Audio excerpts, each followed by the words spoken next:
Tonight on PrimeTime, President Donald Trump welcomes Syrian leader Ahmed al-Shara to the White House today, marking the first such visit by a Syrian head of state since 1946.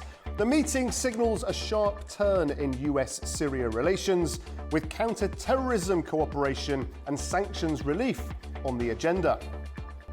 From pariah state to strategic partner, Syria then back on centre stage.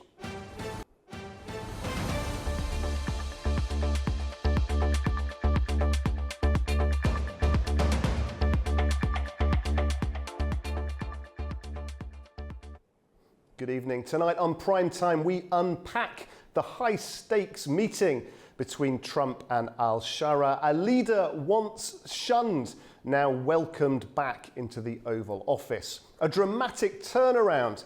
But why now? How will Syria's entry into the US-led coalition against Islamic State reshape the region?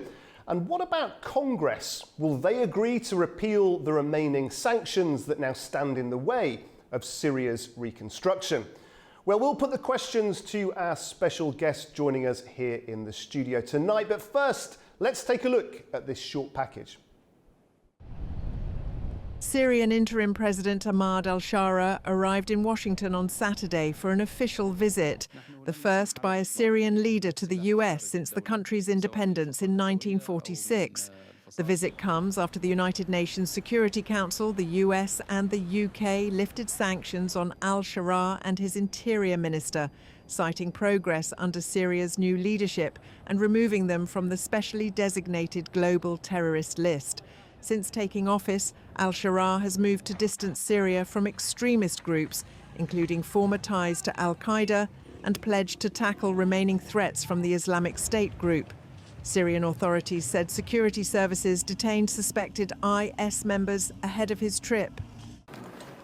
Al-Shara and President Trump are expected to discuss regional security, counter-IS efforts, and Syria's broader re-engagement with the international community. White House officials said talks will also cover military and humanitarian cooperation. The Syrian president previously met Trump in Riyadh in May, where the US leader praised progress made under his interim government. The Washington visit underscores al-Shara's efforts to stabilize Syria and strengthen ties with the US. Okay, joining me now to discuss this and a couple of other pressing topics is my special guest, Mr. John Kavlik, Senior Editor at Issue Insight. John, thank you very much for joining us here in the studio. Let's dive right into this story then. Give us a sense of the incentives that drove this US decision to welcome Syria back into the fold. I think first we need to address President al-Shara. 11 months ago, he was a wanted man, and he was wanted by bounty hunters for $10 million. Today, he's a wanted man in the best restaurants, the best speaking engagements, and at the Oval Office. It's been quite a transformation in 11 months to go from someone that people want to kill to someone that people want to have lunch with. But for the United States, it's an immensely complicated dance that they're doing, because for the US, Syria is about bilaterals. It's about Syria's relationship with Lebanon, with Israel, with Jordan, with Turkey, with Iraq. But what happens in Syria also impacts the multilateral issues that those countries have, not only with one another, but with the United States. And so for President Trump, this is it's a challenging meeting because he likes the optics, first Syrian president in the Oval Office, the fact that he met him in Saudi Arabia, the fact that he calls him a good-looking guy and a tough guy. But in the end, this is about deliverables, and the deliverables are going to be a challenge. And it's interesting, what you say there about being such a change has occurred at one time, a wanted man by the US. How credible are these claims that al-Shara has now broken complete connection with the more extremist past, let's just say?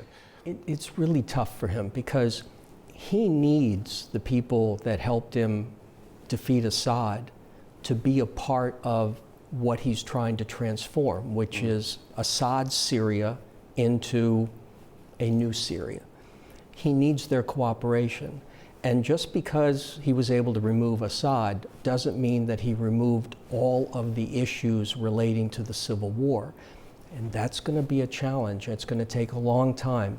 As we're seeing already in the southern areas of Syria, we've had, you can call it sectarian violence, but it's basically religious based.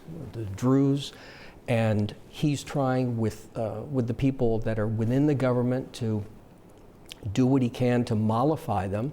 And then he's got Israel to the south of them, who's looking and saying, well, the Golan Heights we've annexed, so we're now your closer neighbor. So there's a lot that I think he needs to do, but he's not going to be able to use an expressway. This is going to be a very, very slow dance because religion is at the foundation of every decision he makes. And that makes it very, very difficult. This isn't political parties like we have, the Republicans and the Democrats and maybe the independents. This is about people's faith.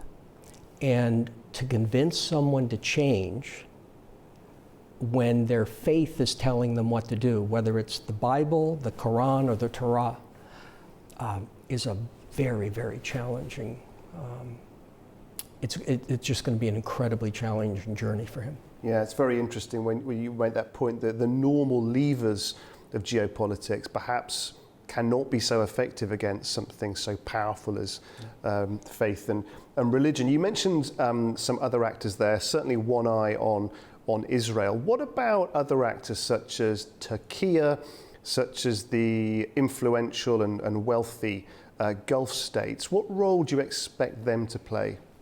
And again, this is about that everyone wants to look good with respect to Syria, just like they want to look good with respect to Gaza. They want to look good with respect to Ukraine.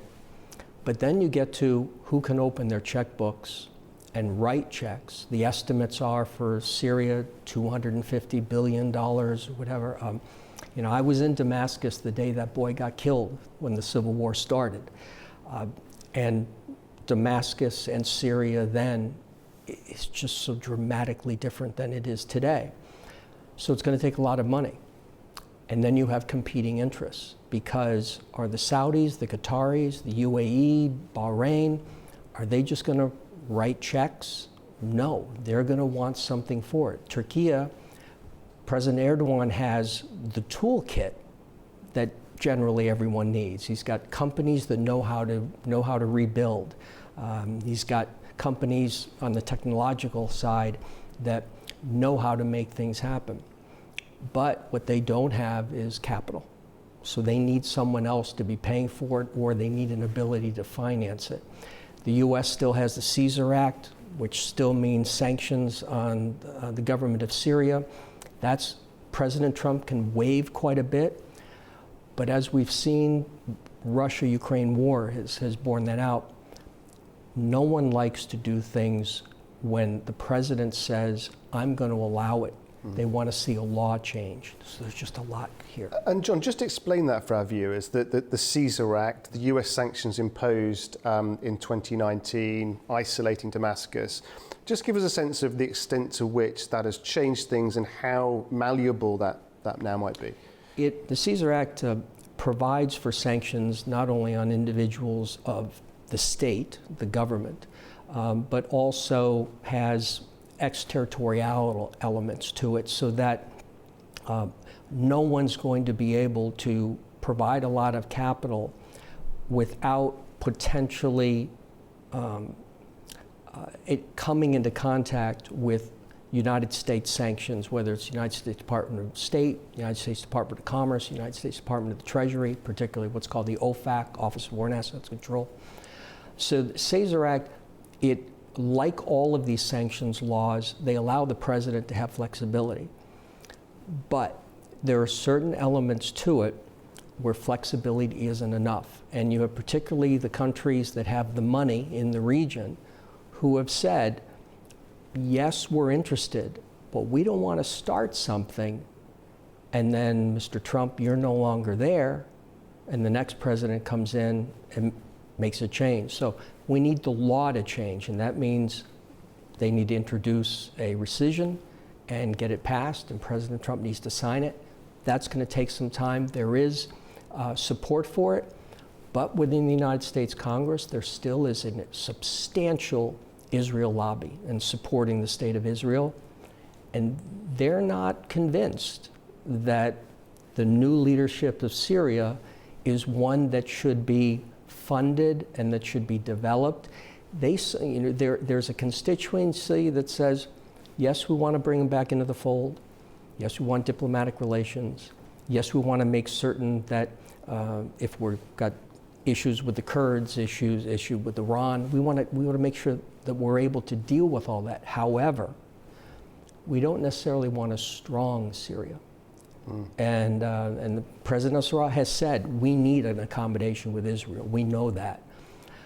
But if his accommodation is too offering to the state of Israel, President Erdogan of Turkey is not going to be really happy about that. What does Syria actually want? What does al-Shara actually want, do you think? Is it as simple as just wanting all sanctions lifted, or is there more nuance here? I think ideally, as a head of state or head of government, you want as a clean slate as possible, because what you want is when you're sitting across from business people or you're sitting across from the International Monetary Fund or the World Bank, you want the decision to be about the realities on the ground that aren't encumbered by anything other than, do we believe in you? Do we believe in your government? That you are now able to turn the proverbial pages, you're able to control the religious extremes, and that we're going to be able to get paid back. So, the not having all of these regulations, laws, whether the UN sanctions that were lifted on him as well as his group, that's really important. So for him, having everything gone, start anew, he knows they can always be put back, and governments will do that. But he needs people to believe in him, and it's difficult because you get outside of the Middle East and you see a guy who was basically a terrorist, who still has a black beard, although he's wearing a suit, and that terrifies a lot of people. Optics matter, as President Trump knows more than anyone. And so you see him, and we need to be comfortable. And with the changes taking place in Europe, within the European Union, with respect to immigration and migration, how people are looking at people from other countries, just all of this goes into it. And it's unfair, it's unpleasant, but it is a part of the equation. So how do we characterize then, John, where we are right now? Is this the start of broader normalizations between the US and Syria? For the United States, President Trump would like nothing more than have the US Embassy completely reopened, restaffed, a US ambassador there. And that's because it's a part of his ethos, which is, I'm the tough guy, I'm the big guy, I'm checking this off, I'm the one that made you able to do things now, so you owe me. And it's very organized crime-like. I'm doing you a favor, as he said when he met with the president the first time, and he looked at Mohammed bin Salman of Saudi Arabia and on the phone with Recep Tayyip Erdogan of Turkey, and he said, I'm doing this for both of you. And that was the signal, and you owe me. And at some point, I'm going to pick up the phone and call you for my favor. So we'll see what happens along this journey. But for the U.S. wants to be back. There are reports about us wanting to use military bases, and you've got the Russians that want to have some kind of presence there. But in the end, this is very performative, and President Trump also has a challenge with his base, his MAGA, Make America Great Again, which he ran on and said, I'm not getting involved in wars overseas. I'm pulling all of our people back.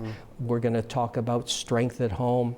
And now we've got Venezuela, So, we'll see what happens. But this is very performative for him. What we're going to see in the Oval Office today, it's all about the performance. I'm the first, and I did this for you.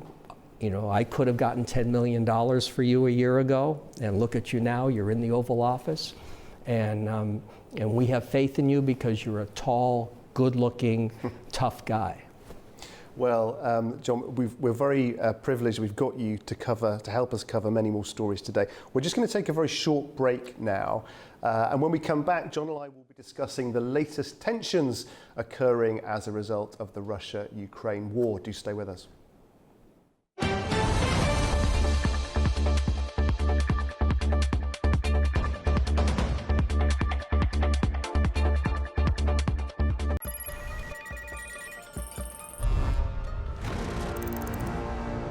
On World Business, we meet the boardroom leaders making market-moving decisions. And find out how leaders are dealing with continuous technological disruption.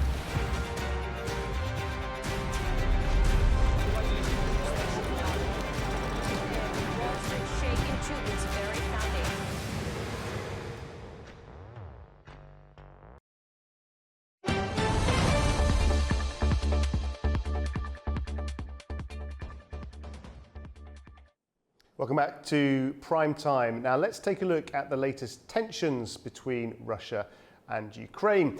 In Ukraine, Russian forces are closing in on the eastern city of Pokrovsk, a symbolic target President Vladimir Putin has pursued for nearly 2 years. Fighting's intensified sharply in recent days, but Kyiv insists its troops are not encircled. Let's take a look.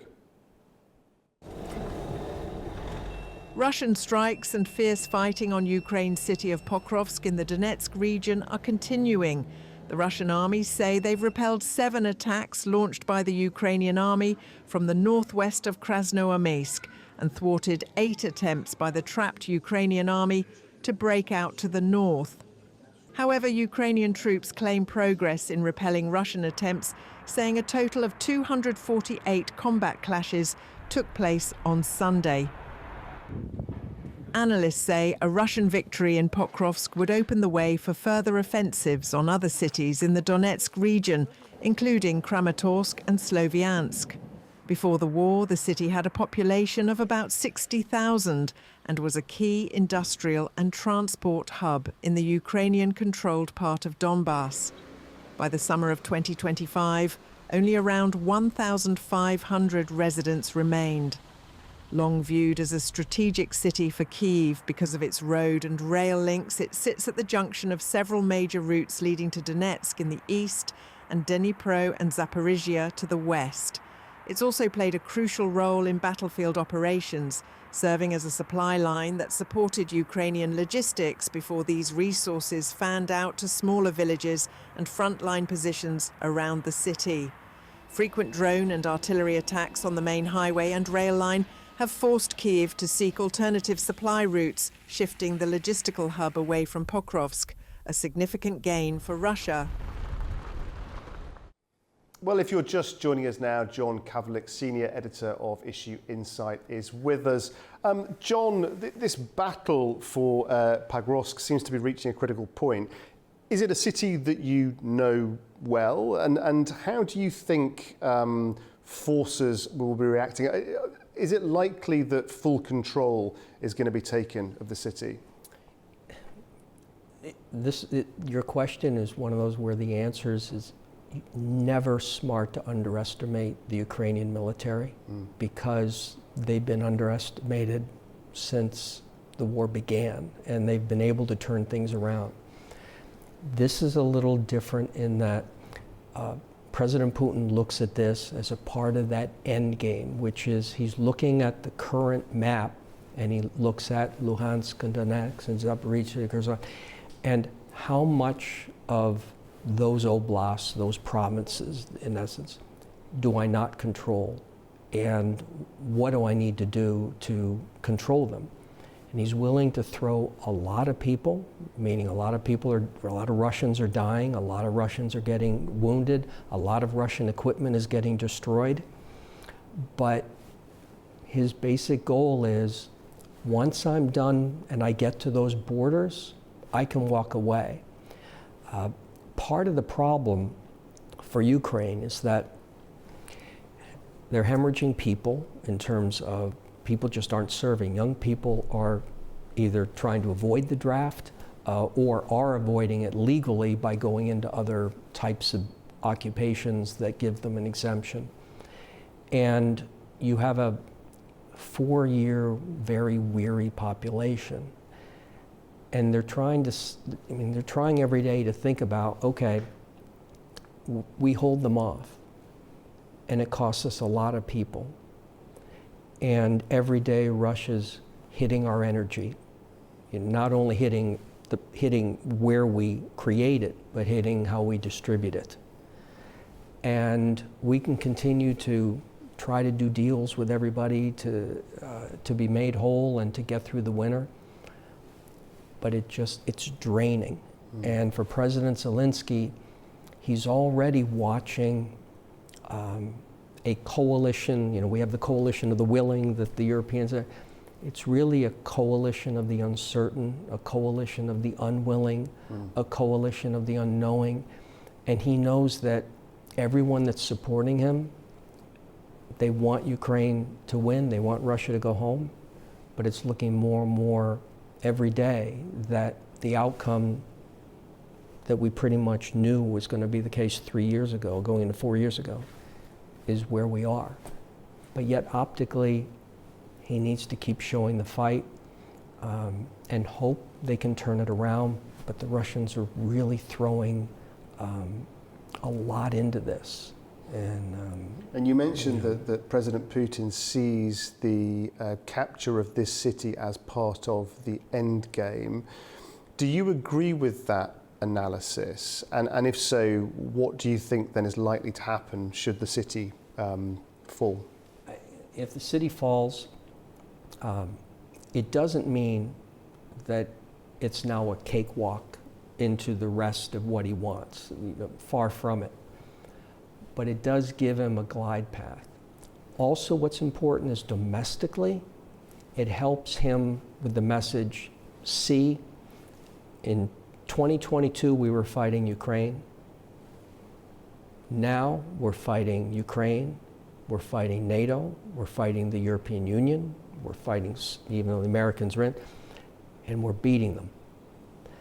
And I would suggest, and there have been some discussions about this, that many political leaders have been for 3 years saying that Putin's a loser, that he tried in 2022, the Ukrainians beat him, and he's not been able to get what he wants. So he's lost, he's failed. I would suggest that maybe there should be a consideration on flipping that. I know it's indigestible, but politically. But flipping that he's won.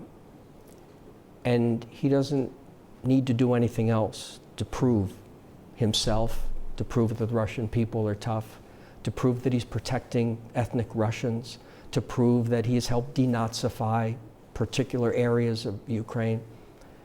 But there might be a place for that kind of dialogue where we don't just keep saying he's a loser, because how do we think he's reacting to that? But, okay, you're near what you said your goal is. It's not that the Ukrainians should just give up and walk away and say, here it is. But there are some discussions about maybe with redrawing the Ukraine map. So if he has 70% of Donetsk, you just push the border toward where his front line is. Now he's got 100% of it. And Ukraine's got 20% more. John, it's been an absolute pleasure having you with us today. We're going to have to leave it there for now, but I think we might be having you back on the show if we're lucky tomorrow, so we'll look forward to more of your analysis then. Thank you very much. Okay, we're going to take a short break now and we'll be back with Andy Mioch and today's top business news stories. Do stay with us.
What is power? Has leadership truly evolved, or are the old rules of geopolitics still pulling the strings behind the scenes? Who is really powerful? And what makes people feel powerless?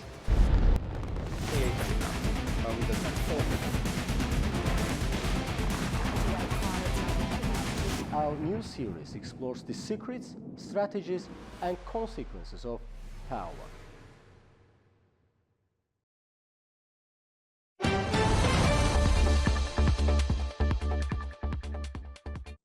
Welcome back. You're watching Prime Time. Now, the UK is sending support to Belgium in response to disruptive drone activity. Military personnel and equipment are already being deployed as NATO allies work together to strengthen security. The origin of the drones remains unclear, but the incidents have caused significant disruption at airports across Europe. Now, John, the head of the UK Armed Services, spoke recently to the BBC. Let's just have a listen to what he had to say. We know that there's been sabotage, the Russian state has killed people on our soil in the UK. And so the so-called hybrid warfare, this warfare that's below the traditional threshold, are things that we need to strengthen ourselves against, whether that's cyber, whether that's in space. All of those things matter to us. The Strategic Defence Review set out quite clearly that we face a future or present that is more volatile, more uncertain, and there are growing threats to the alliance and to the UK. That's why we need to modernise, that's why we need to ensure that we are, to use the term, warfighting ready, and that's why the government has committed to invest unprecedented amounts in defence spending over the next few years, more than I've ever known in my career. John, strong words there. Now, we know the very highest level military commanders also have to engage in geopolitics, in politics to some degree. But what is your understanding of what we've heard there? Is this genuine alarm over Russian activity? Or is this a little bit more political messaging dressed as security?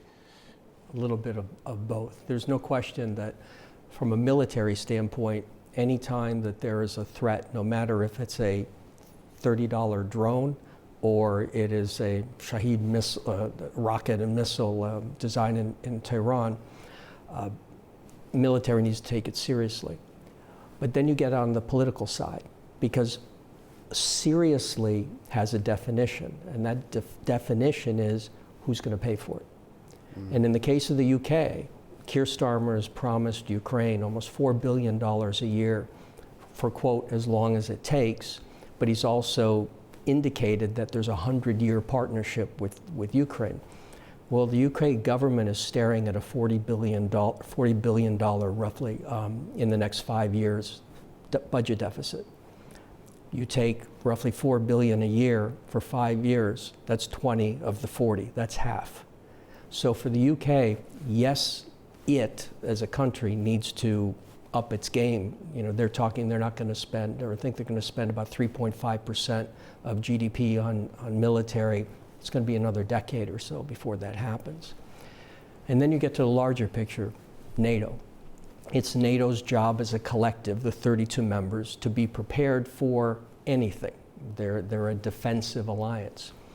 And there is rationale that these drones that have been launched, whether it's Poland, Belgium, Germany, wherever, probably have a connectivity with the Russian Federation. Okay. But how does that help end the war in Ukraine? And in the end, that is what needs to be the focus. The rest, what Russia's doing is sort of Trumpian. It's performative. They know that's a distraction, but for those that suggest that Russia's getting ready to open a second front, that Russia's, even before they're done with Ukraine, they're going to move on Lithuania, Latvia, Estonia, or they're going to move through Belarus. All of this is, it's nonsense, because the Russian Federation couldn't achieve what it wanted to achieve in 2022. And now 4 years later, they basically have the real estate that they started with, less than they started with, but that's basically where they are. So they know it's a distraction. They know that it's easy to get people hysterical. Yes, it can be disruptive, but in the end, it's all about how do you keep the focus on the number one job, which is allowing Ukraine to be in a position that Russia has to say, or will say, we're done, we can now start talking. I mean, when you hear the commander there talking about hybrid warfare, talking about cyber and drones, how seriously is London taking this? Because you use the word performative, and you can see how that is effective. You know, drones flying at the heart of Europe, drones flying towards the UK. We can all see the pictures on television.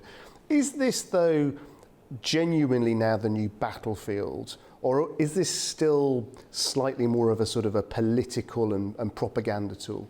It's both, because there's no question the military needs to be prepared for, quote, anything. And so $20 drone can still blow up a building if it has the right munition in it.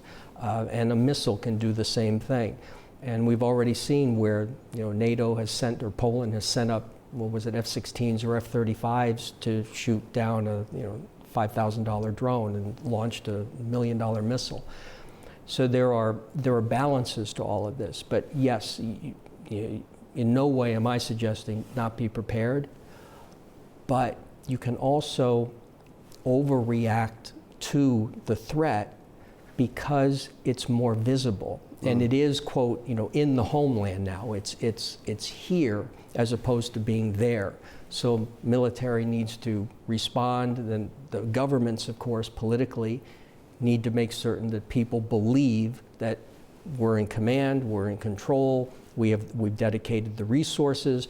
Don't be afraid. And so if Brussels airport gets shut down, understand that, you know, we're on top of it, that you know, we'll protect everybody. But from the Russian standpoint, it's precisely what they're doing, because what the Russian government does know is that from a societal standpoint, we're not very good at a lot of balls in the air. And governments just aren't. They're just playing one side. And in the EU is 27 members, NATO is 32 members. You've got the US on top of that. So Russia is getting far more out of doing what they're doing, or what they have connectivity to doing, than it's costing them. You know, Yeah, it's very interesting strategically, because it looks like the EU, the UK at the moment is constantly reacting to the provocations rather than being able to get on the front foot. And I guess is it your analysis that dynamic really will be able to continue for some time to come? I think so, because you look at the war today, and we've talked about it, it's elasticity theory. To get what he wants, President Putin, because of the government structure, he is able to do more to Ukraine to get what he wants than Ukraine is able to do to Russia to get Russia to stop. And what I mean by that is that Volodymyr Zelensky, the president of Ukraine, he can't target civilians in Russia. He can't go after train stations and hospitals and schools and apartment buildings. So he's limited, and in part limited because governments are said, okay, we're giving you all this stuff, but you can't be like them. So you stay with hitting economic targets, military targets. But President Putin, he is willing to hit schools and hit hospitals and hit trains and hit apartment buildings and kill civilians to try to get what he wants. As long as that balance is in imbalance, Ukraine has a really difficult time to win or to stop Russia. And so when you have, the UK, for example, giving the storm shadows, and the Ukrainians are using them. The Ukrainians also are developing their own weapon systems that are able to go far. And they're hitting a lot of economic assets in Russia. And they are doing damage. But the Russian Federation economy is not collapsing, despite what people may want to believe. Is it degrading? Absolutely. But I'll give you an anecdote. About 2 weeks ago, someone who I know in Moscow said, "You're going to be here soon. Would you be able to bring an iPhone 18 and I'll pay you back for it?" And so I said, "Let me know." Week later, email, "You don't need to do it now." Why? Because I'm able to get it, and the price is going down. Why is the price going down on a device that's brand new? Well, the supply is increasing in the marketplace. So when people are saying that the Russian economy is collapsing, it's adapting. Exactly. And so that makes it more difficult because President Putin has a lot more flexibility and elasticity to force his people to adapt than do those that want to see Russia stop. The UK, and we were discussing some of this before the show, John, Starmer is in a very difficult position domestically, politically. He's got what many believe will be a very, very badly received budget coming up in just a couple of weeks' time. Defence has come to the forefront of his agenda. Do you think that his administration is serious about preparing for a war footing, or is this really just rhetoric, do you think? The odds of the Russian Federation directly attacking the UK, I don't have a number that's small. But what Keir Starmer is trying to do as the UK has a leadership role in NATO is, one, the UK has been, next to Germany, a really powerful supporter of Ukraine in terms of military hardware. But the UK also has a lot of trouble. Their aircraft carrier, the famous aircraft carrier, had issues with its propulsion system. Submarines have had issues. So just getting operationally in tune, that's a problem, and it costs a lot of money. And as you pointed out, the citizens of the UK are dealing with healthcare issues, the National Health Service. The rumor is that they want to increase taxes, taxes on pensions. And then he's saying, by the way, we're going to keep giving $4 billion a year to Ukraine, and we're staring at a $40 billion 5-year budget deficit. So I think he's going to have a challenge, but is it real and necessary for governments to prepare for the unknown, even prepare for and spend taxpayer money, preparing for what is unlikely? And I think the answer is probably yes, because it just takes one moment, and that one moment can be your downfall because you didn't prepare. And that's sort of what society has become, that no government wants to be the one that has to wake up in the morning and on television, on the radio, and all over social media is the fact that they had an opportunity to make a decision militarily, didn't, and now there's a consequence for it. But yet that all has to be balanced within the context of what do people want to pay for? And the European Union is a great example of this, with the $320 billion in Russian central bank assets that have been frozen since the 24th of February 2022. It seemed rational, grab the money and use it for the reconstruction of Ukraine. So whatever Russia does, that money's going to be there. Ukraine's not going to have to worry about it. But over time, European Union countries, because of issues with taxpayers, changing views, changing perspectives, all of a sudden those governments are, well, wait a minute, we're not going to be able to do the funding of Ukraine today, not for reconstruction, but military equipment, budgetary support. Where's that money coming from? Ursula von der Leyen, the President of the European Commission, says, well, we can collectively borrow it. France, where's that going to come from? They said France might be on the tune for $1 billion. Germany could be on the tune for another couple billion. Merz, Chancellor of Germany, has a coalition he's got to worry about. So they're now debating, well, we'll grab this money and somehow either use it as a guarantee, maybe Norway will guarantee it, but we need someone else to be supporting Ukraine. So now they're talking about taking that money for Ukraine's defense and offense and for its budget support for the next 2 years or so. But then what's going to be left for reconstruction? And so it's very interesting. You know, we've for the 3 years and 9 months or so that this war has been going on, we've been talking, discussing, debating about what a possible end to the conflict might look like and when it might come. Are we any closer at this point now to understanding that? We had 3 moments this year during the Trump administration where there was a doable ceasefire. No guarantee on how long it would last, but last long enough for President Trump to say he delivered it. And in each case, there were voices on all sides, EU, NATO, Ukraine, Russia, United States, that didn't want that to happen for various reasons.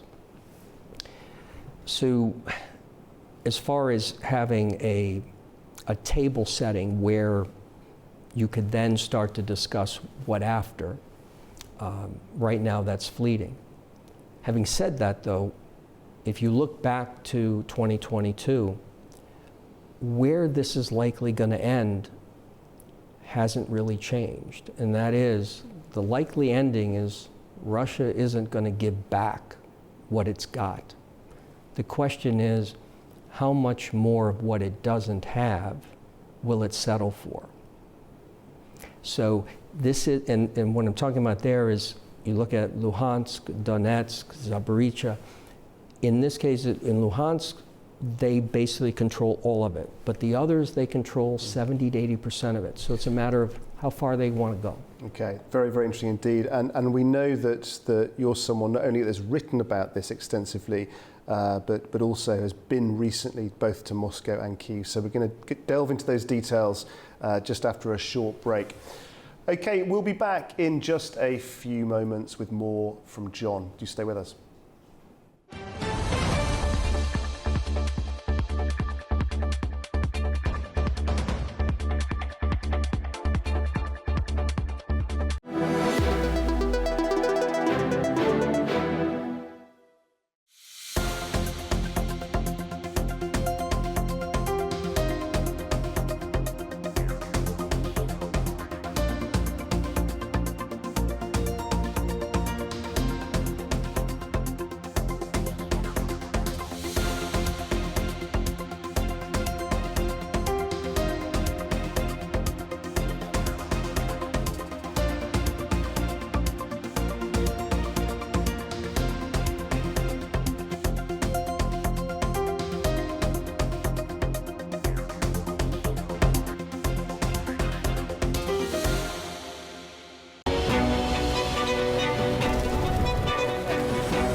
Said the world never sleeps, but who's ready to wake you up with all you need to know about what is happening across the globe and in the region?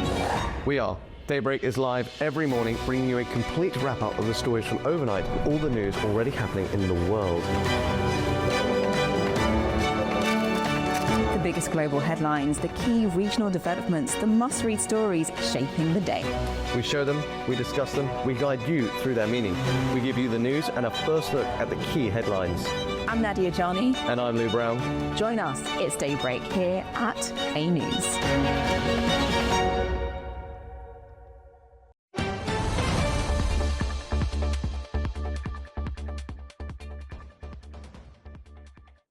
Welcome back to Prime Time. Now let's take a look at the latest tensions between Russia and Ukraine.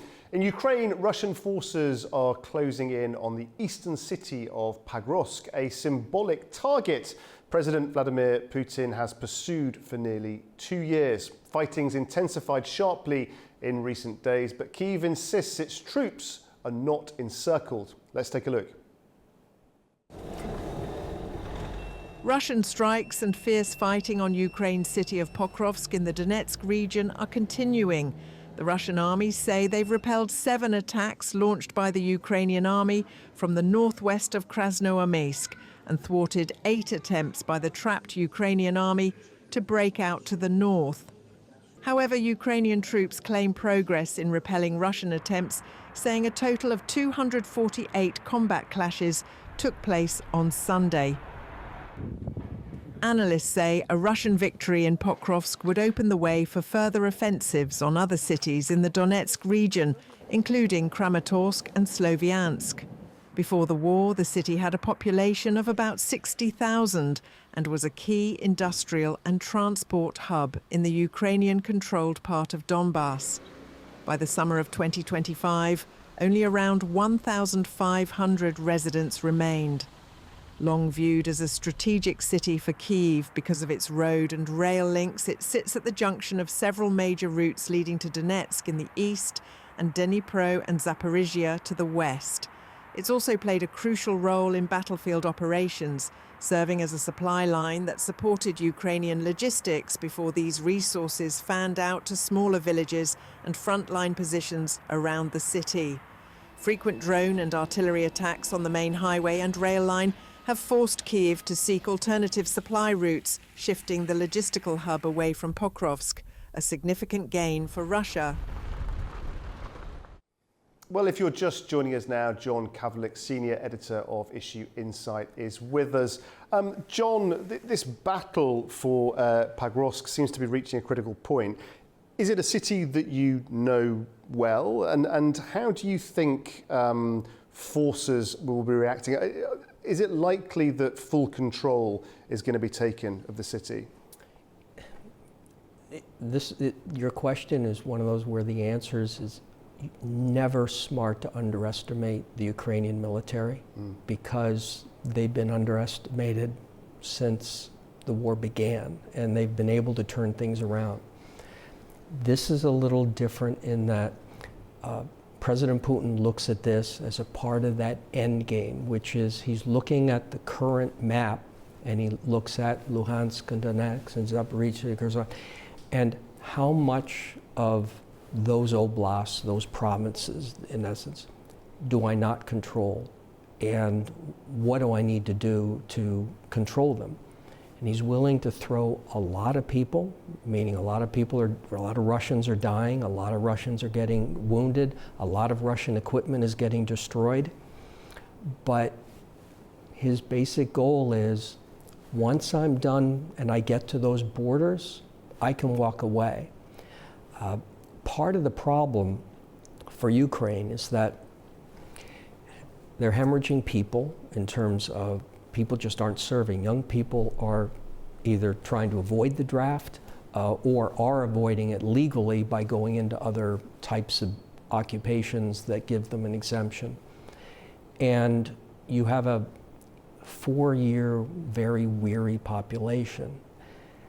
And they're trying every day to think about, okay, we hold them off, and it costs us a lot of people. And every day Russia's hitting our energy, not only hitting where we create it, but hitting how we distribute it. And we can continue to try to do deals with everybody to be made whole and to get through the winter. But it's draining. And for President Zelensky, he's already watching a coalition. We have the coalition of the willing that the Europeans are. It's really a coalition of the uncertain, a coalition of the unwilling, a coalition of the unknowing. And he knows that everyone that's supporting him, they want Ukraine to win, they want Russia to go home, but it's looking more and more every day that the outcome that we pretty much knew was going to be the case 3 years ago, going into 4 years ago, is where we are.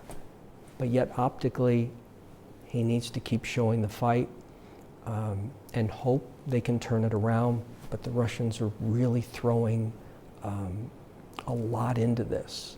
And you mentioned that President Putin sees the capture of this city as part of the end game. Do you agree with that analysis? And if so, what do you think then is likely to happen should the city fall? If the city falls, it doesn't mean that it's now a cakewalk into the rest of what he wants.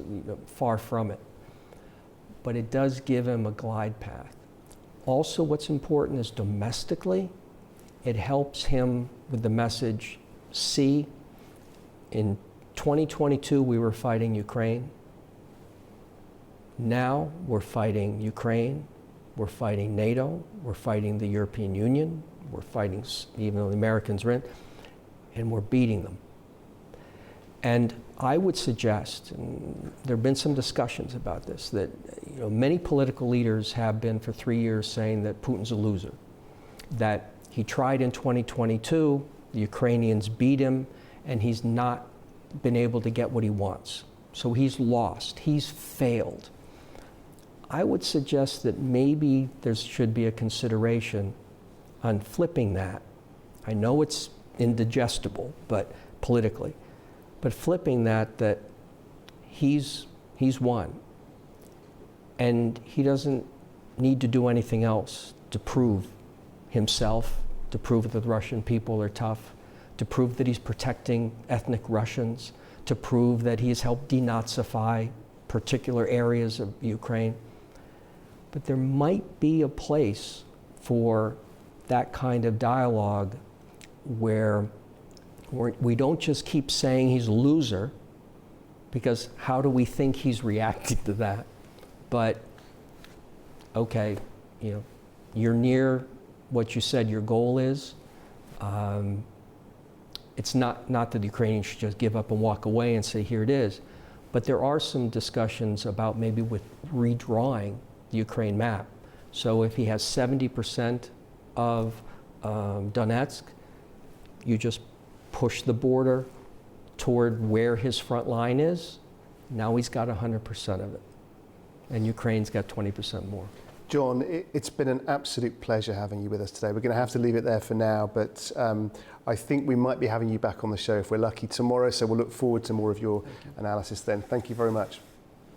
Okay, we're going to take a short break now, and we'll be back with Andy Mioch and today's top business news stories. Do stay with us.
Inside Politics delves deeply into the heart of global issues shaping our world today.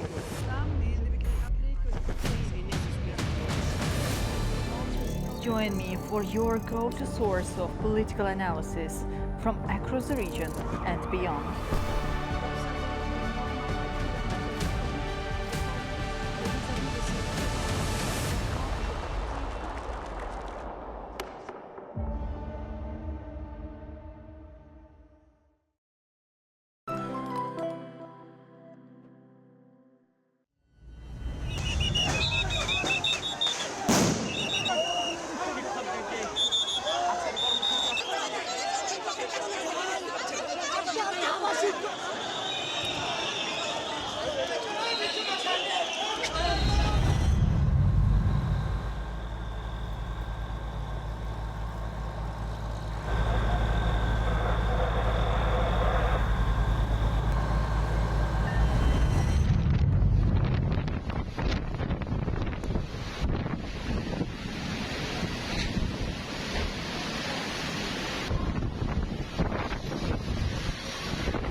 Welcome back to Prime Time Now. Andy Mioch is here with the very latest business news. Andy, what's been happening?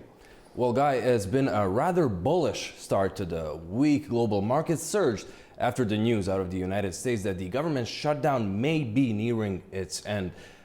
In tonight's brief, among other stories, we'll also be covering China, who's easing certain export restrictions while tightening others.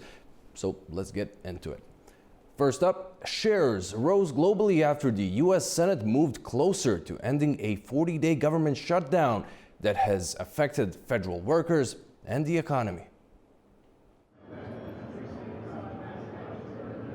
Global shares rose on Monday. Investors were optimistic after the US Senate moved forward Sunday with a measure aimed at reopening the federal government. It could end a now 40-day shutdown that has disrupted federal workers, food aid and air travel. However, the bill would still need approval from the House of Representatives and President Donald Trump. Sunday's breakthrough helped push Nasdaq futures up over 1.2%. Asian markets were up Monday after the open.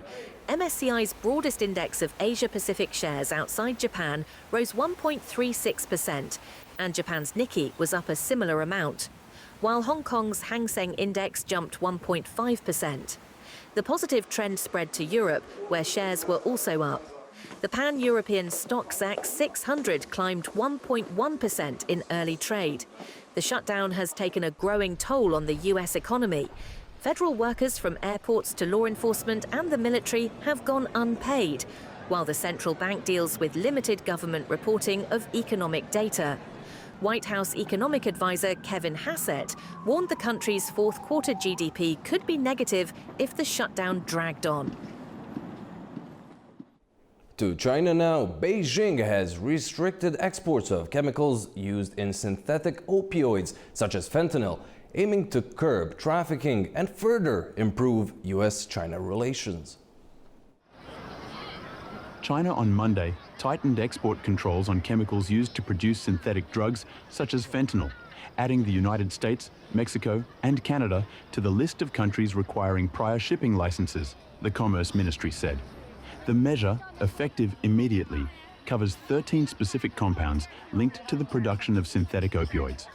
Beijing said the move aims to prevent the diversion of precursor chemicals to illicit uses and expands previous restrictions applied to Myanmar, Laos and Afghanistan. The decision follows recent agreements between China and the United States during a summit in South Korea, where both countries pledged greater cooperation against fentanyl trafficking and announced partial tariff reductions amid efforts to ease trade tensions. In pharma news, Pfizer has bid $10 billion for obesity drug developer Metsera, ending a bidding war with Novo Nordisk for a growing market asset. Obesity drug developer Metsera said that it accepted Pfizer's $10 billion acquisition offer in what could be the end of a bidding war between the New York-based pharma giant and rival Novo Nordisk that erupted over the past week. Pfizer appeared to have locked up the acquisition in September before Novo jumped in last week with an unsolicited offer, sparking a strategic fight for a coveted asset in the growing weight loss market. Pfizer is trying to gain a toehold in that marketplace to overcome past in-house stumbles in developing weight loss drugs. Pfizer will pay $86.20 a share in cash, a premium of 3.6% to Metsera's Friday close, according to Metsera's statement. The escalating M&A game sent Metsera's shares surging over the last week. From just before Novo stepped in with its bid through Friday's close, Metsera shares gained nearly 60%, sending its market value to $8.7 billion. On to the chip industry. NVIDIA's CEO Jensen Huang credited TSMC as crucial to his company's success, highlighting their strong partnership amid record market value. NVIDIA CEO Jensen Huang on Saturday said his company's success would not have been possible without its longtime partner TSMC, while attending the Taiwanese chipmaker's annual Employees Sports Day event. During his fourth public trip to Taiwan this year, Huang said that if it wasn't for TSMC, there would be no NVIDIA today. NVIDIA made history in October when it became the first company to reach a $5 trillion market value. At the same event on Saturday, Huang said the semiconductor giant is experiencing very strong demand for its state-of-the-art Blackwell chips as its appetite for wafers from TSMC grows. Huang had earlier said there were no active discussions about selling Blackwell chips, NVIDIA's flagship artificial intelligence chip, to China. The Trump administration has prevented such sales, saying they could aid the Chinese military and the country's AI industry. Still with chips, China has granted exemptions on export controls for chips used in cars, easing pressures on the global auto industry. China has granted exemptions to export controls on Nexperia chips for civilian applications, the Commerce Ministry said on Sunday, in a move that will help to relieve supply shortages for car makers and automotive suppliers. The announcement is the strongest signal yet from Beijing that it will ease pressure on the global auto industry caused by export curbs imposed after the Dutch government took control of Nexperia, a large manufacturer of basic chips used in automotive electrical systems. Nexperia is based in the Netherlands but owned by Chinese company Wingtech. China's Commerce Ministry did not specify what it considered to be civilian use, but its announcement follows statements from German and Japanese companies saying that deliveries of Nexperia's Chinese-made chips had resumed. Next up, Diageo, the world's largest spirits maker, has appointed former Tesco CEO Dave Lewis to lead a turnaround amid declining sales and profits. Diageo appointed former Tesco boss Dave Lewis as its CEO on Monday, ending a months-long search and turning to an outsider to revive growth at the world's largest spirits maker during a challenging period for the drinks industry.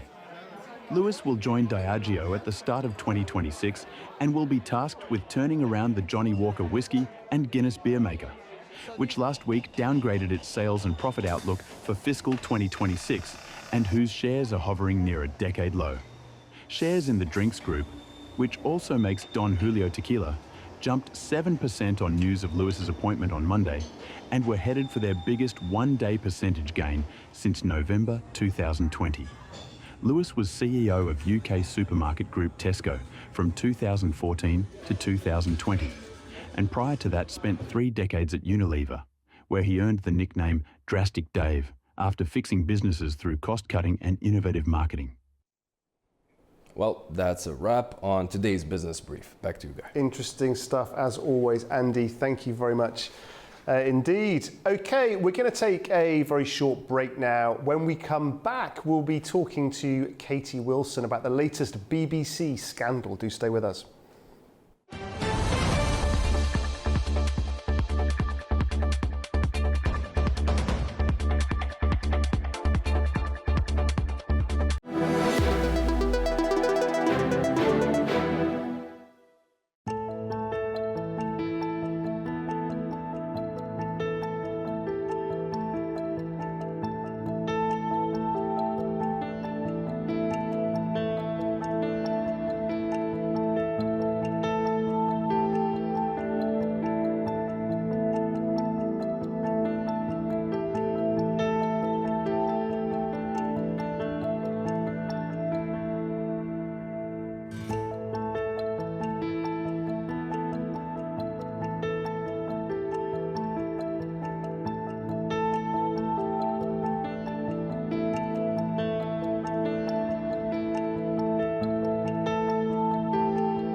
What is power? Has leadership truly evolved, or are the old rules of geopolitics still pulling the strings behind the scenes? Who is really powerful? And what makes people feel powerless?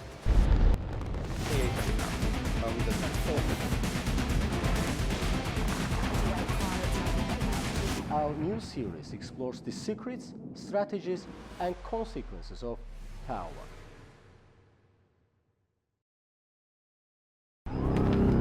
Welcome to A News, unfiltered news and analysis from the region and beyond.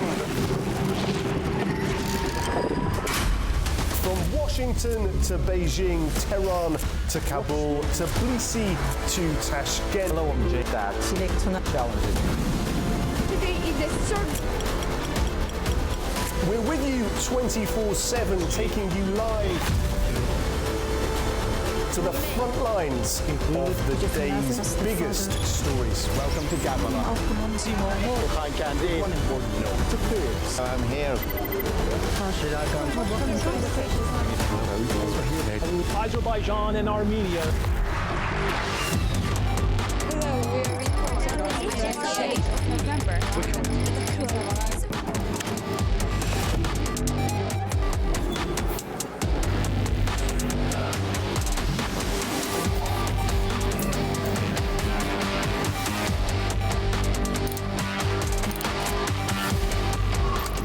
Reporting from Paris, Dar es Salaam, Tel Aviv, Washington, London, Moscow, Kyiv, Berlin, Rio de Janeiro, Beijing, Bangkok, Tbilisi, Tashkent, Almaty, Kazakhstan, Port Sudan, Tehran, Islamabad, Istanbul, Kabul, Boeing.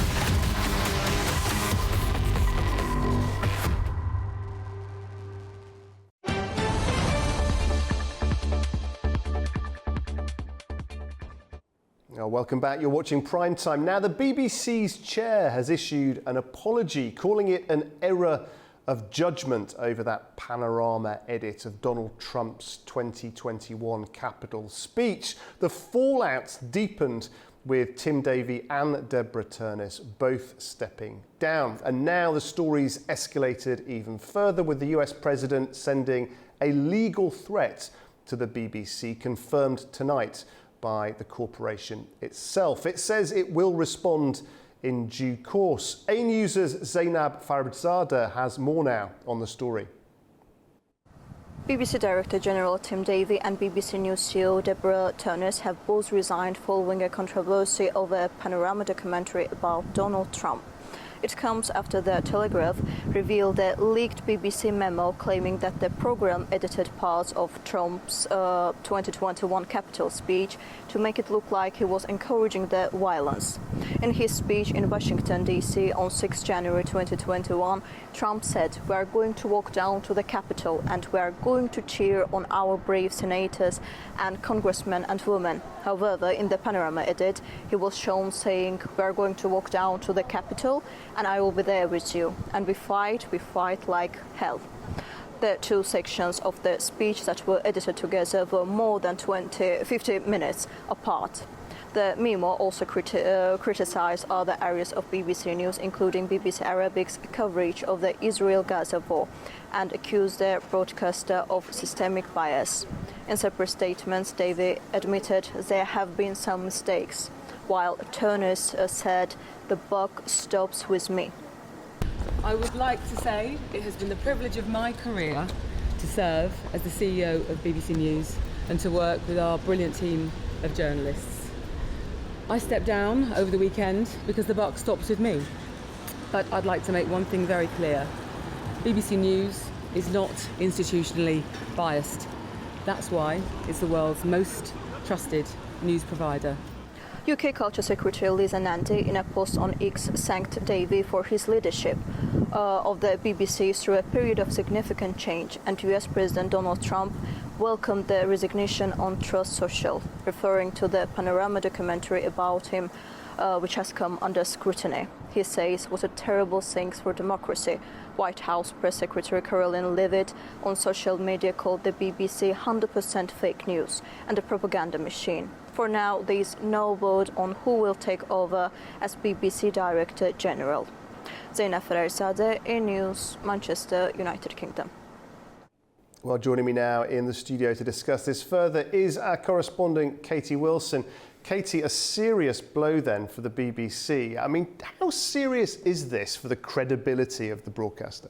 Yeah, it can't quite be overstated how big this is. To lose both the Director General and the CEO of BBC News at the same time is unprecedented, and it's an extraordinary moment in the history of the BBC. Between them, Tim Davie and Deborah Turness had responsibility for the corporation's output and carried its reputation. Now, Director General Tim Davie, who had held the role for 5 years, He's weathered many crises. You remember that Gaza, How to Survive a War Zone documentary, and a number of scandals involving high-profile presenters. But this is being viewed as one too many. Deborah Turnus, her statement makes clear that she's resigned on a point of principle. We heard her speaking just there. She says the book stops with me in regards to that ongoing controversy with this documentary. Now, according to the BBC's culture editor, Katie Razzle, who's written about these developments, she says, I can't help thinking there's more to this than meets the eye. And in her view, there's another story potentially emerging about the functionality and the makeup of the BBC board and its role in what happened. There appears to be a rift between the board and the news division. They're separate things. And some argue that the BBC for too long has failed to address institutional bias inside the BBC, but others are questioning whether what's been unfolding here is an orchestrated and politicised campaign against the corporation. Yeah, it's very interesting, that two different sides to the story. Now, obviously, the President Trump's team, that their response has been immediate, scathing, talking about institutional bias, using very strong words on social media. How difficult is this now for the BBC to respond to? How realistic are those claims? Well, just to bring in the latest developments on that, on Trump's response, President Trump has sent a letter to the BBC threatening legal action. US media is reporting potentially a $1 billion lawsuit. Now, the BBC's confirmed it's received the letter and it will respond in due course. So, of course, we'll bring you more details as we know more. And as you mentioned, Trump earlier took to Truth Social to share his views on the resignation of the BBC bosses. He called the BBC Director General, Tim Davie, and his leadership team very dishonest people. And he accused the BBC of trying to step on the scales of a presidential election. And as our correspondent mentioned, their White House Press Secretary Caroline Leavitt called the BBC 100% fake news and a propaganda machine. And the White House seems to be taking some credit for these resignations here, but primarily this came due to growing pressure from within the UK. And this isn't actually something we haven't seen before. The Trump administration and his senior officials, they've frequently characterised the mainstream media as biased against them. We've been hearing this as far back as the president's first national campaign in 2015, and we are used to the White House celebrating what it views as instances when media outlets have faced negative consequences for its news coverage. And Trump also has a long history of suing or threatening to sue media outlets with various outcomes, but other news outlets that have faced lawsuits from Trump include the New York Times and CNN. It's very interesting, this, isn't it? Because the BBC says that the edit in question that's caused this controversy wasn't politically motivated. I suppose you could see arguments from both sides, but it was quite a long time between edit points, wasn't it? It wasn't as though the editor was just editing, and this came 2 minutes later. So clearly a severe error of judgment. Whether it was deliberate on the individual's part, I guess we don't know. But how far does that point to this institutionalised bias? So that's exactly how the BBC chair, Samir Shah, described the editing of the Trump documentary, as an error of judgment. But he says and emphasises that the BBC's DNA and culture is to be impartial, but he does accept that there are real issues. On the Panorama documentary, he says, in hindsight, it would have been better to act earlier and take a more formal position on it. And that's been the issue here, really. For the best part of a week since The Telegraph first broke this story, the BBC didn't get on the front foot in the face of these damaging headlines about claims of systematic bias. The edit of the Trump speech in the Panorama programme, that needed addressing immediately, either with an apology or with a case for why the BBC believed it had not mischaracterised the president's words, and that would have allowed the BBC to come out fighting more widely on behalf of its journalism, because they're being accused of institutional bias here, or a lack of impartiality, and that cuts to the heart of its news operation. That's a core value of the BBC. Now, some more insight on this from the BBC's culture editor. She understands that a statement on Panorama had been ready to go for days, and it planned to say that it hadn't intended to mislead the public. And as you mentioned, looking at it again, what should have maybe happened was some kind of white flash or wipe to make clear to audiences that these were two distinct parts of the speech. But instead, the BBC board decided to send a letter to the Culture, Media and Sport Committee. And many, both inside and outside the BBC, are seeing this failure to respond as a grave mistake. And it's been the Telegraph's drip feed of allegations that's been damaging, and the BBC just weren't tackling them head on. I suppose we should say, on the other hand, that the BBC is a heavily regulated organisation. It's a huge organisation, 30,000 employees, a presence in pretty much every part of the world in various forms across all different platforms. Do you think, though, that some of the process, the governance, the compliance now might need to change in response to what's happened? Well, that's something that is already being discussed openly by Tim Davie and the Culture Secretary, Lisa Nandy. And this does come at a sensitive time for the BBC, as the government is set to review the corporation's Royal Charter before the current term expires in 2027, so pretty imminently. And that essentially gives the BBC the right to exist. It's the agreement with the UK government, which sets out the BBC's terms of operation. It sets out the funding model of the BBC, namely the licence fee, about which there are fundamental questions in today's changing media landscape, and options for replacing the licence fee, as I mentioned, they were being discussed publicly by Tim Davie and Lisa Nandy. So the government, they'll now be waiting to see if the new leadership of the BBC comes to have a different perspective on what they want out of that negotiation about the licence fee. And it does come at a time when patience with the BBC in different parts of the political arena is wearing thin. Reform UK has vowed to scrap the licence fee if they win the next election. The Conservatives launched their own review of the licence fee when they were in power.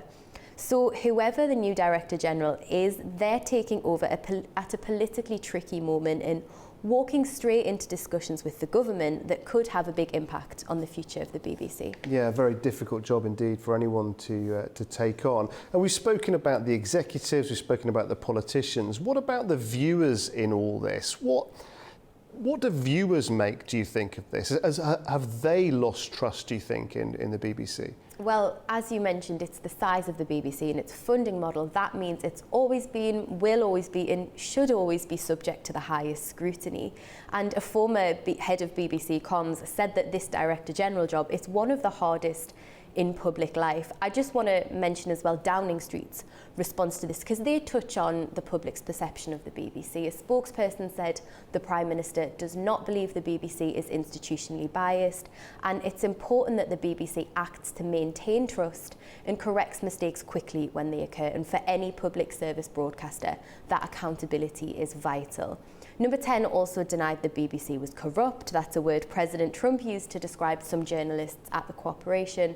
And the spokesperson said mistakes had been made, but the Director General and the CEO of News had taken responsibility, arguing its vital licence fee payers, that's the British public, could trust what they see, but also said it's right that the public continues to support the BBC, especially in the age of disinformation. As we saw in that clip there, Deborah Turness said BBC News is not institutionally biased, and that's why it's the most trusted news provider. And something that's been key to the organisation in recent years is the idea of transparency in journalism. And there was even a BBC marketing campaign which said, if you know how it's made, you can trust what it says. And it's about telling audiences not just what you know, but how you know it. And that's key for the BBC to building trust in that age of disinformation. And if we take a look at how the BBC is reporting on this story, BBC News journalists are treating it the same way as any other organisation.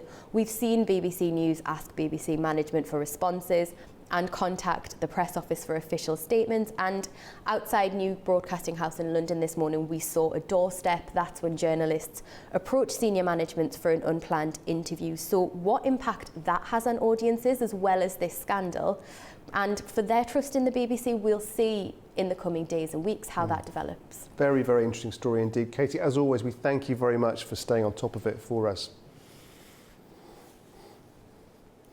Okay, to other news now. As peace talks between Afghanistan and Pakistan have collapsed, both sides say a fragile ceasefire remains in place. The talks held in Istanbul last week were aimed at easing weeks of rising tensions along the border. Our correspondent Tamim Bahis has more now from Kabul. As talks between Afghanistan and Pakistan remained unresolved, Afghan official spokesperson Zabiullah Mujahid confirmed on Saturday that peace negotiations had failed, claiming Islamabad insisted that Afghanistan take responsibility for Pakistan's internal security, something Kabul says is beyond its capacity. Despite the breakdown, Mujahid stressed that the ceasefire has not been violated and will continue to be observed. In a statement, Pakistan's Information Minister Ataullah Tarar thanked Turkey and Qatar for mediating the talks, but said Afghanistan must uphold its counter-terrorism commitments. It stressed goodwill toward the Afghan people, yet vowed to oppose any Taliban actions harming regional stability and to protect its own security and sovereignty. The recent round of talks followed last month's deadly clashes between the neighboring countries. Meanwhile, Turkey is stepping up its diplomatic role. President Recep Tayyip Erdogan met Pakistan's Prime Minister Shehbaz Sharif in Baku on Saturday, expressing hope that the talks could still yield lasting stability. Erdogan also announced that Turkish Minister of Foreign Affairs, Defense and Intelligence will travel to Pakistan this week, part of a new trilateral push to secure a permanent ceasefire. In Kabul, senior Afghan Foreign Ministry official Shafi Azam told A News that Afghanistan remains genuine in wanting peace, but accused Pakistan of making unrealistic demands. For now, mistrust between the two neighbors runs deep. Turkey's next round of diplomacy could be the last chance to keep the fragile peace intact. Tamim Bahis in Kabul, A News. OK, we're going to take a short break now. Do stay with us. We'll be back in just a few moments' time.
Inside Politics delves deeply into the heart of global issues shaping our world today.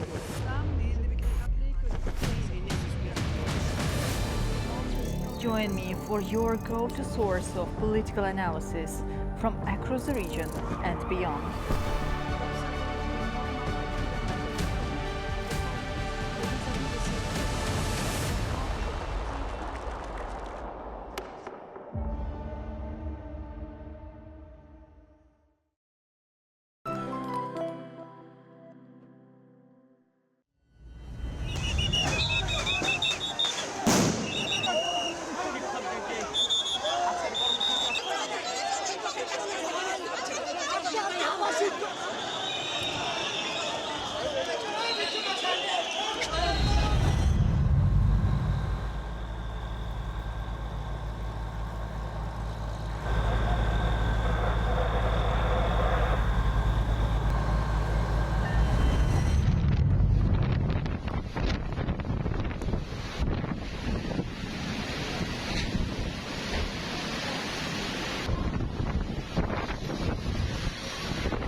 Now, welcome back to PrimeTime. Now, for more on this story of tension between Afghanistan and Pakistan, we're going to speak now to an expert, Dr. Furkan Halit Yolca, who is at Sangara University. Welcome, Doctor, to PrimeTime. Thank you very much for joining us. Now, the ceasefire still stands, but how fragile is it? And could renewed border clashes, do you think, quickly undo that? Well, it's like walking on thin ice at the moment. It seems really hard to establish an argument about the robustness of the ceasefire between Pakistan and Afghanistan.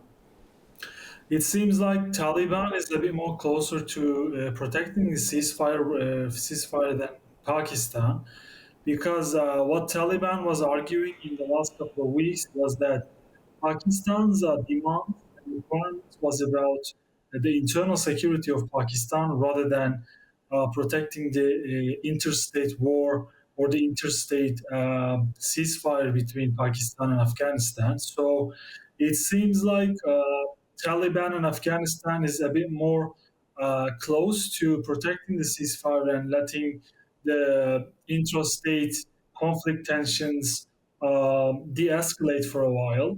But Pakistan seems to be very concerned about the border security and internal activities of Taliban within Pakistan. So it seems like we're walking on thin ice, and the ceasefire is a bit close to be broken in the coming weeks.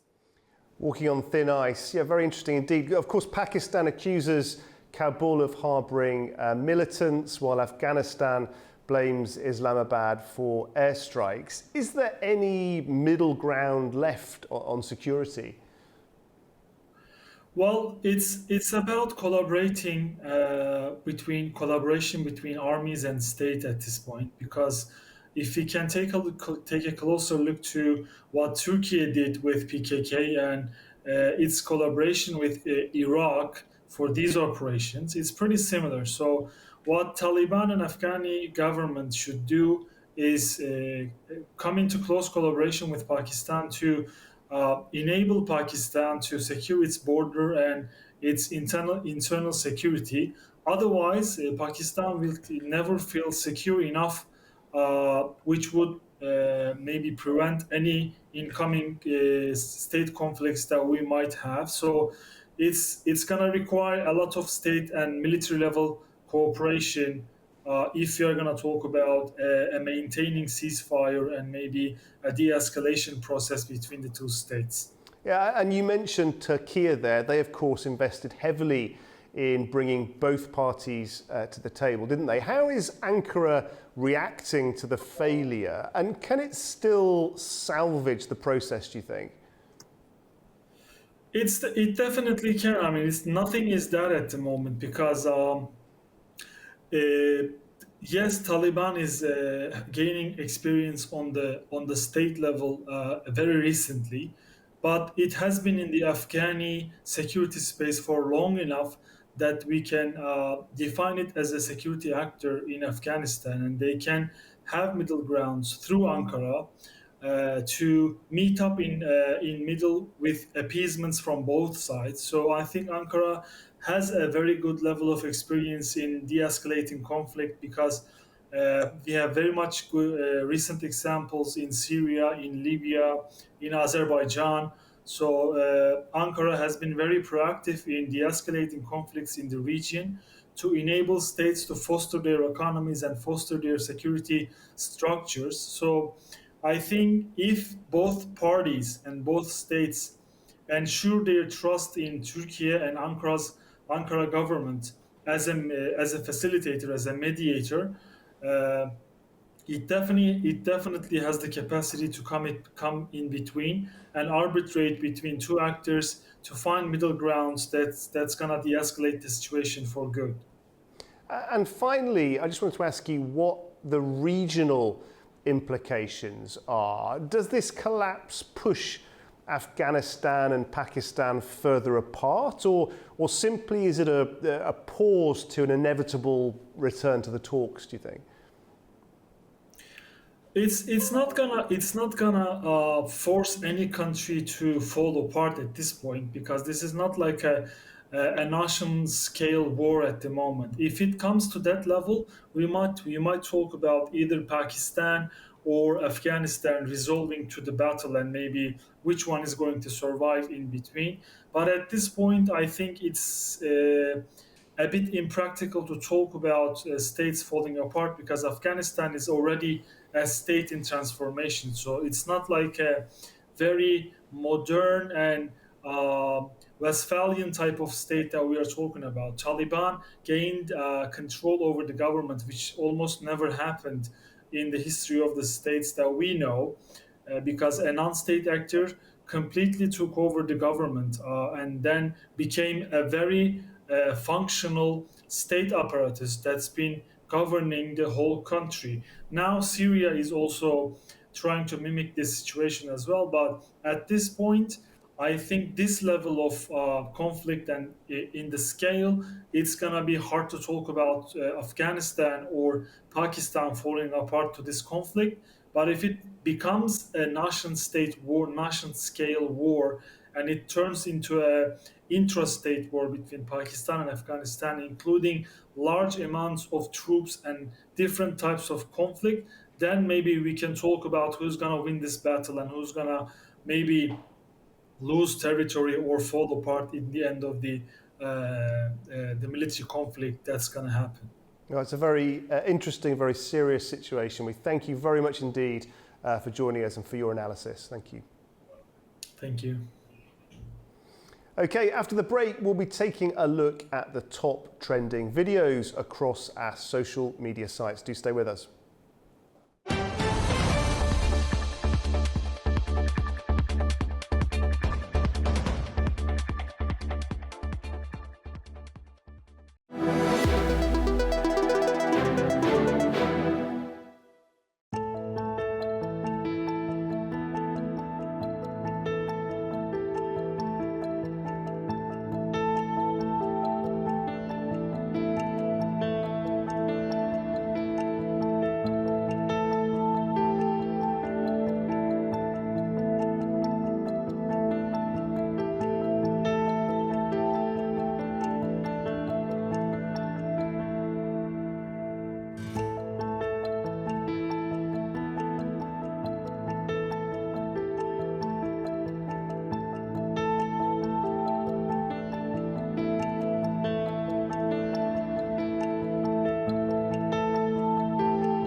Unfiltered news and analysis from the region and beyond.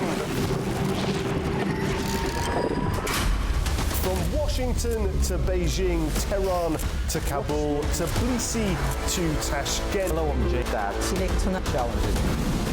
Today is the third. We're with you 24/7, taking you live to the front lines of the day's biggest stories. Welcome to Gabala. I'm here. Azerbaijan and Armenia.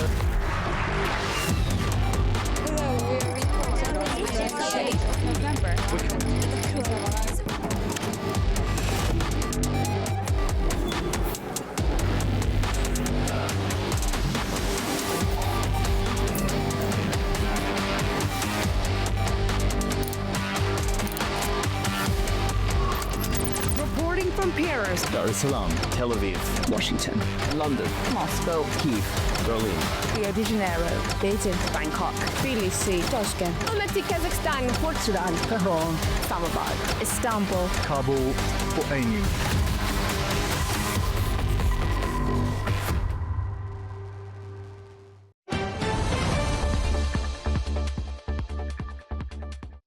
Welcome back to Prime Time. Now, Guli Garadagli is here for a dive into the world of social media. Guli, what's on the agenda today?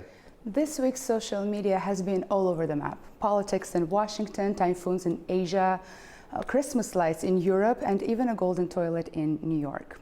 Here's what people are scrolling through, so let's take a look. Looks like America's longest ever government shutdown might finally be wrapping up after 40 days. President Trump says a deal is very close and lawmakers are rushing to get federal workers back to their jobs before Thanksgiving travel chaos hits.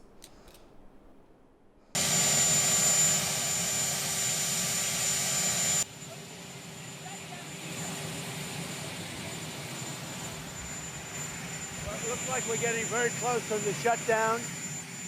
We'll never agree to give any substantial money or any money to really prisoners, illegals that come into our country. And I think the Democrats understand that. And it looks like we're getting close to the shutdown ending. You'll know very soon. Thank you very much. And while Washington is trying to reopen over in Asia, nature's showing no signs of slowing down. It's been an intense 24 hours in the Philippines. Almost 1 million people have had to leave their homes as a super typhoon slammed into the country.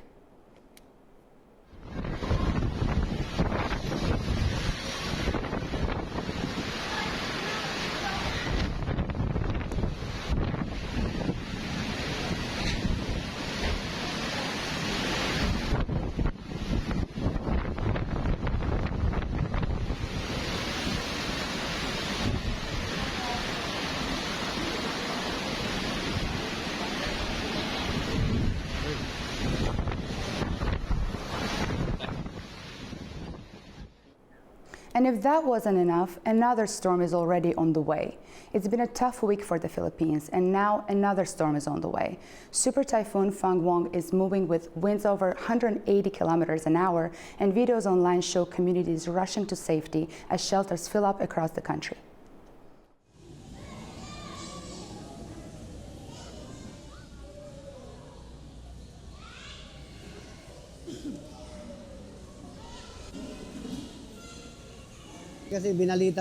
We heard the news about the strong typhoon, so we decided to evacuate early. Our belongings are already stored at a higher elevation. Some of our belongings are at my wife's aunt's place, while some are on our roof. Whenever there's a typhoon, we often come here to take shelter because we live near a creek. Whenever there's a typhoon, our place gets flooded and the waters can reach over our heads.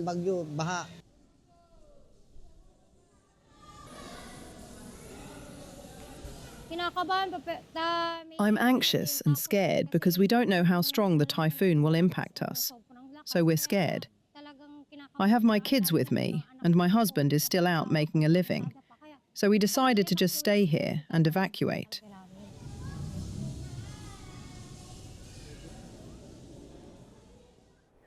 Another crisis is sparking outrage, this time in India. In Delhi, frustration over the city's toxic air has finally boiled over. Dozens of people gathered at India Gate calling for action on pollution as smog levels hit dangerous highs.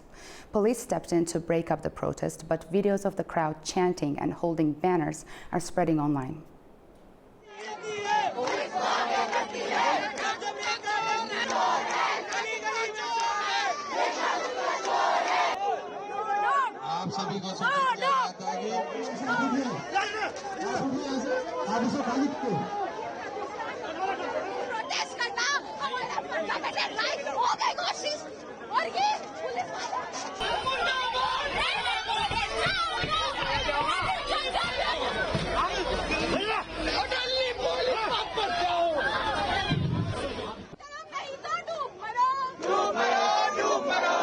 प्रदूषण हटाओ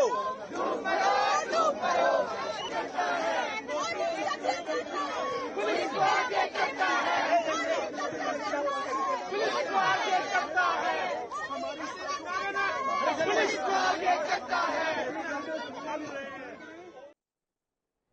Meanwhile, in Brazil, the focus is on climate too, but on a much bigger stage.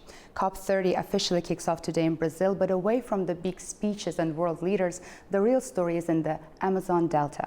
It's a place feeling the impact of pollution, rising temperatures, and the struggle to protect livelihoods that depend on the river.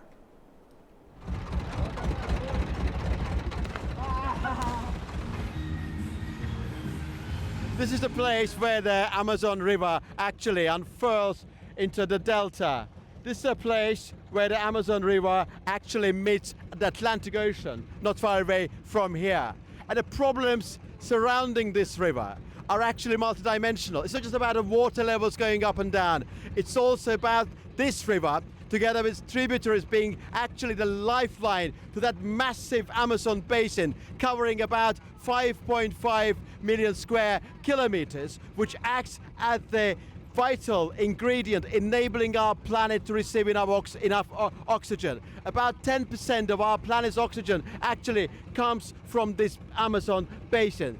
And Amazon, actually larger area, not just the basin, actually the rainforest together with the surrounding areas, they actually comprised of 7 million square kilometers, which actually accounts for 40% of South America, and much, much bigger than the entire geographical expanse of the European Union. So we're actually talking about something gargantuan and big. And the reality here that we're all facing is that these people's lives are not just about their own individual cases, but also about the entire human civilization. And speaking of big events, over in China, the spotlight is on sport, and it's a seriously impressive show. Now, this is how you start national games, with fireworks, world champions, and a flame pulled from deep under the sea. China's national games kicked off with a spectacular torchlighting moment that's taking over social media right now. 现在开始。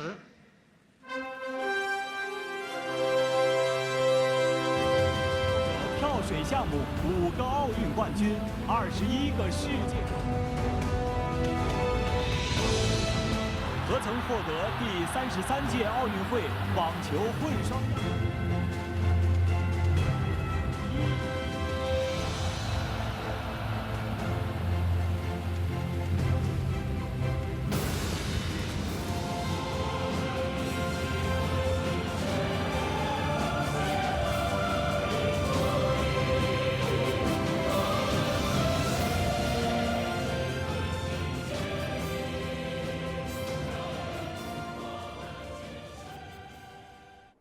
And from sporting flames to festive lights, Berlin is doing Christmas like no one else. If you thought Christmas lights couldn't get cooler, Berlin is here to prove otherwise. The city's forest winter light installation combines electronic music, light art, and even an ice rink, creating a surreal winter wonderland that's gone viral for its creativity.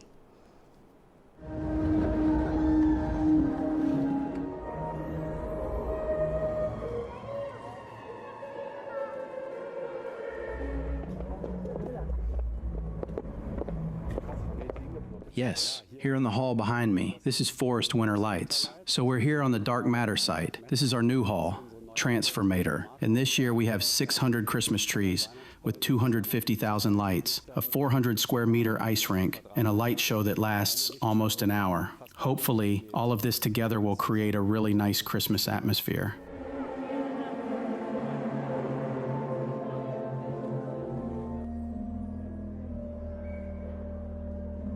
At least, that's how I feel about it, a typical Berlin mix.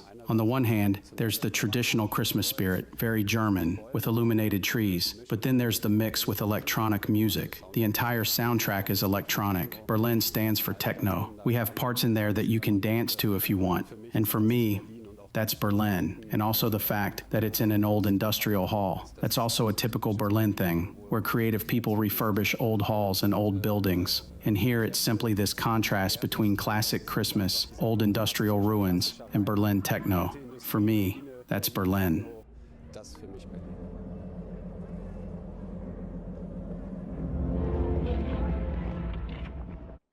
And while Berlin is glowing, Toronto is turning white. Toronto just got its first snowfall of the season, and the internet is feeling festive already. People are sharing gorgeous clips of the CN Tower and downtown streets under a soft white cover. It's giving a total winter wonderland vibes.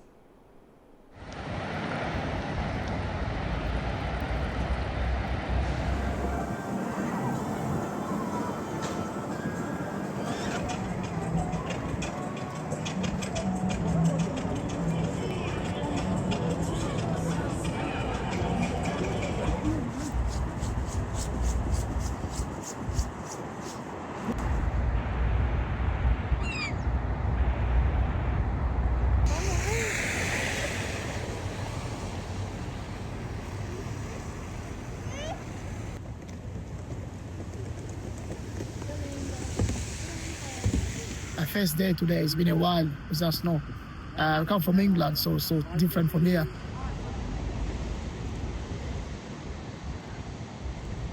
It's beautiful. Snow in November is beautiful. It means that the winter is coming. Canadian winter is a snowy winter. So that's hopefully a good sign that we will have a beautiful Christmas mystery and a snowy winter. All good signs.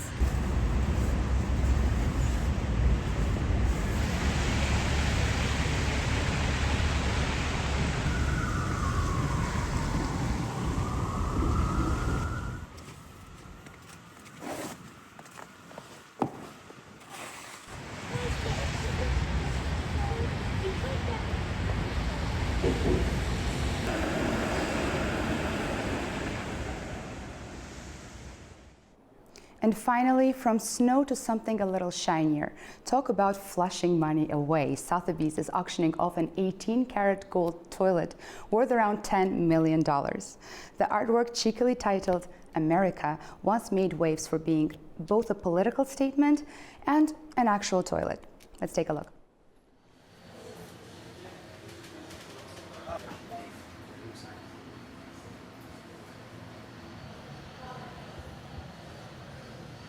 I mean, over the course of Catalan's entire career, he's always pushed the boundaries. This is part of what makes him a great artist. He's able to really provoke thought, intellectual debate, and create objects and artworks that transcend the boundaries of the art world and enter the real world. You know, there is this ability for his works to travel through pop culture and the zeitgeist in a way that so many artworks do not.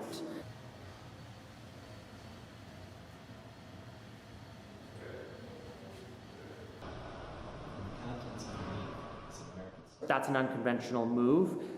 It is directly tied to the work's raw material value in a way that really speaks to Catalan's own interest in the difference between commodity value and artistic value. And so that very essence, that very debate is really on the table here, and something that we will explore in both the sale and the eventual sale price.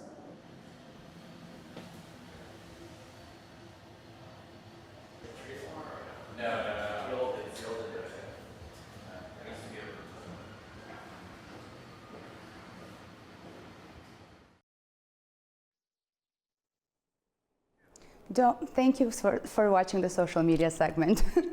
Guli, a fascinating section, as you say, all around the world. So fascinating, in fact, that I will not detract from it with any lame gold toilet puns, I promise.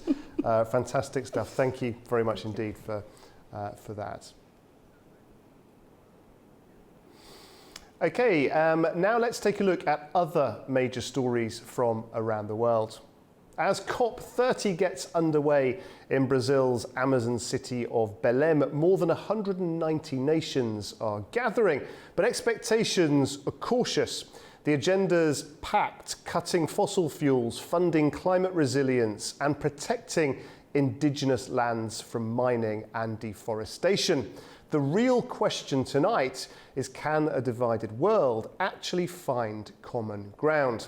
Well, joining us now from Belém live is our correspondent Orkan Amashov, who's been tracking developments on the ground. Orkan, fantastic to see you. We've seen you in the conference arena. We've seen you on the boat going down the Amazon. Just bring us up to speed, please, with what has happened today.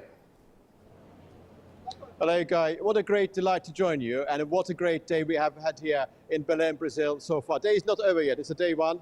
A natural agenda is going to be adopted today. It should be established, and consensus has not yet emerged. Naturally, everybody, when it comes to the day one, expects, in addition to agenda being adopted, there's expectation that there'll be some kind of breakthrough, uplifting spirit. That has not happened here yet. Negotiations have so far proven to be incredibly complicated. Major polluters, the leaderships of China, United States, India are not here, and there's a deal of skepticism about this particular matter.